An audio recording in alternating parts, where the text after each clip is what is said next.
Hoje, a gente vai mergulhar na história de uma das moléculas mais fascinantes do nosso cérebro, o glutamato. E essa é uma história de dualidade, de um poder que tanto constrói quanto, acredite, destrói.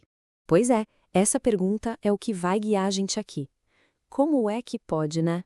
A mesma substância que é fundamental para a gente aprender e guardar lembranças, sob certas condições, virar uma grande ameaça. Vamos entender isso juntos. Mas antes de falar do nosso protagonista, o glutamato, a gente precisa entender o palco onde ele atua.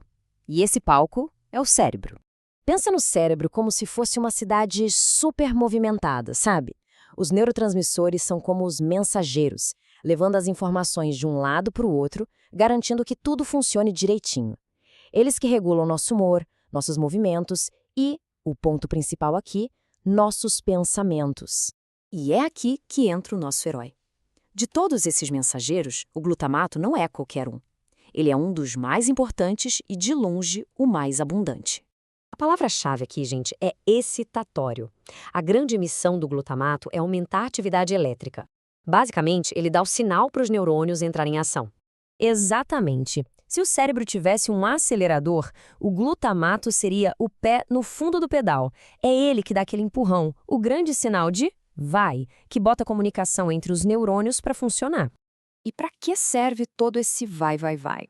Bom, para nada menos que a base do aprendizado e da memória. Sem o glutamato na dose certa, a nossa capacidade de reter informações novas ficaria, assim, super comprometida. E aqui, a gente entende a mágica por trás disso. O nome do processo é um pouco técnico, potenciação de longo prazo. Mas a ideia é bem simples. Pensa assim, quando dois neurônios conversam muito, com alta frequência, o glutamato é liberado ali no meio e, pá, ele fortalece essa conexão. É como se ele pegasse uma estradinha de terra e transformasse numa rodovia. E essa rodovia mais forte é a base física de uma memória. Incrível, né? Até agora, o glutamato parece o herói perfeito, né? Mas toda boa história tem uma virada. E é agora que a nossa começa. Essa é a grande questão que transforma nosso herói. O mesmo poder que constrói também pode destruir. A maior virtude do glutamato, que é essa capacidade de excitar os neurônios, é também a sua maior fraqueza. Olha só que interessante esta balança. De um lado, com os níveis ideais, a gente tem um cérebro funcionando a todo vapor, aprendendo, criando memórias. Mas, quando essa balança pende por outro lado, quando os níveis ficam excessivos, o glutamato se torna neurotóxico. Ele começa a causar dano direto às células que ele deveria estar ajudando. Chegou a hora, então, da gente conhecer o lado sombrio do nosso protagonista. É aqui que o herói de fato vira o vilão. E o nome desse fenômeno é excitotoxicidade.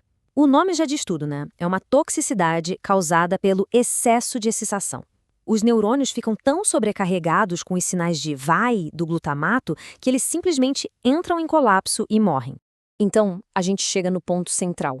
Aquele superpoder de construir memórias, a potenciação de longo prazo, é a versão controlada do processo.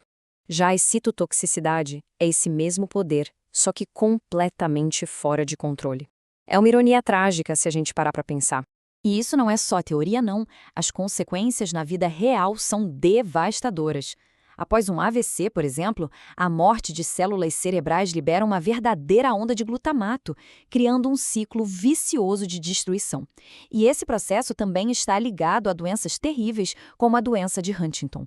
No fim das contas, a história do glutamato é uma grande lição sobre equilíbrio. A linha entre o que é bom e o que é ruim é muito, muito tênue.